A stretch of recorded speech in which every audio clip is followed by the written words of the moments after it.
Hi everybody, as you can see I have on my green for St. Patrick's Day.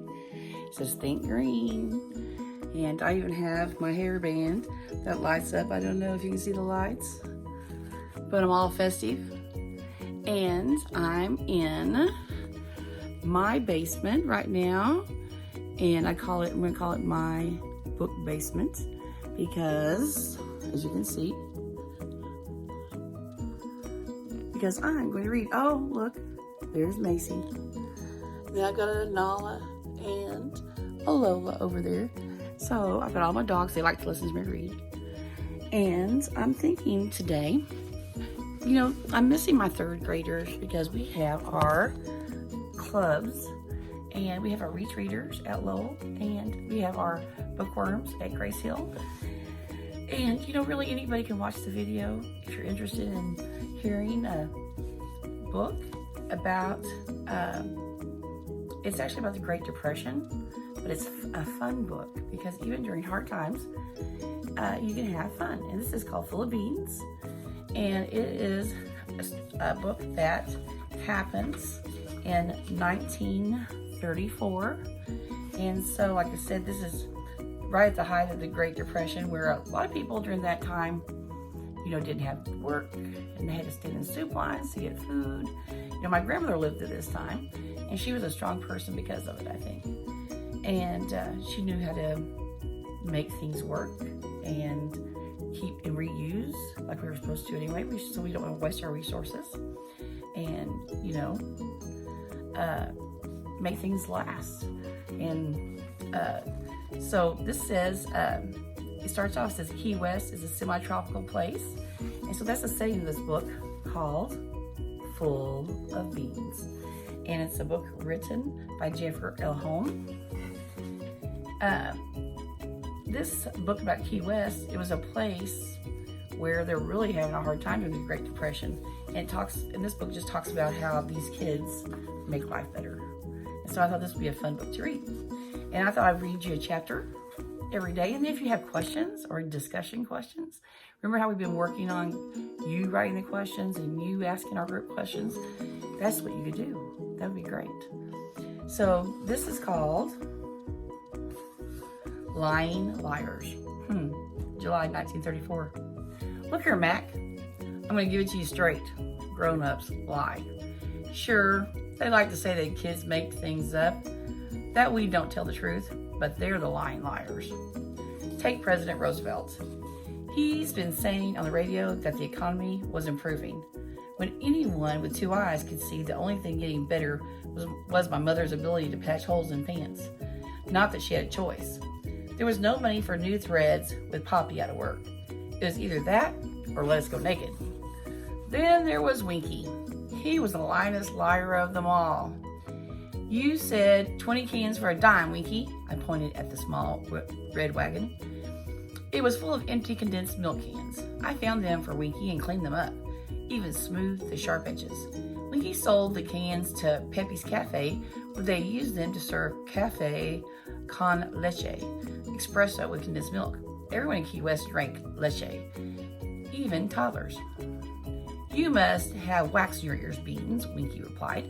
He had a pot belly and slick back greasy hair that matched his slippery ways. The armpits of his Cuban-style shirt were stained yellow. I said 50 cans. I was so burned up by his words that steam just about burst out my ears. And believe me, it was sweltering outside. Key West in July was stinking hot.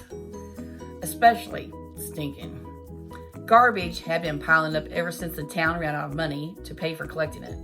Flies swarmed around the rotting mounds that were filthy and disgusting, and my brother and I had spent the entire morning in them. Me and Kerman had dug through steaming piles of garbage from one side of Key West to the other, looking for milk cans. We dodged stray dogs, mosquitoes, and fearless rats. I couldn't imagine a worse job in the whole world, except for cleaning the outhouses. Now, Winky was trying to cheat us out of our money. I heard you just fine, I told him. You said 20. I heard you. Sorry, but you're just full of beans, Winky said, and then he just laughed. Look, I made a joke, you get it? You're full of beans. Hilarious, I said, and I cleared. You're a regular comedian, Winky. I suppose I could give you a nickel for 20, Winky offered, like he was doing us a favor. A nickel? I wasn't very good at arithmetic, but even I knew that was a lousy deal. Sorry, Beans, Winky added with a smirk. Maybe you can find someone else to sell the cans to. I glared at him. I would if I could, but everyone knew that Winky had the only milk can game in town. He was a cousin of Peppy's. Beans, Kermit whined, tugging at my shirt. I'm hungry. I sighed and I rolled my eyes. Kermit wore crooked glasses and couldn't drive a bargain with a kitten. Winky saw the advantage and took it. A fake, kindly expression lit his face. Why, Beans, your little brother's hungry. I bet a nickel would buy a nice lunch. I swallowed my pride. Fine, I muttered, I'll take a nickel. What's that? Winky asked loudly. I didn't quite hear you. I glared at him. I said we'll take a nickel. You can hear when doors open in my house. He dropped the coin onto my outstretched hand. Come on, Kermit, I snapped. Let's go. And as we walked away, Winky shouted, always a pleasure doing business with you, Beans. I had been winkied again. I'd been winkied again. We sat in the shade of a tree eating our lunch. Broadcast radios tuned to Havana stations drifted out open windows. The streets were deserted. Everyone took siestas to avoid the worst heat of the day. Key West at noon was sleepy. That's the last time we worked for him, I muttered. You said it every time, Beans, Kermit said, munching on the measly lunch the nickel had bought. It had bought us crackers. They were like little sandwiches with a smear of mustard and a tiny bit of ham. I really wanted to buy a real ham sandwich from Peppy's Cafe. They made a Cuban-style ham, mustard, cheese, and pickles, roasted on fresh Cuban bread. It was delicious. Well, this time I mean it, I vowed. Aw, he's not that bad, Kermit replied. He gave us a nickel. We earned a dime, Kermit.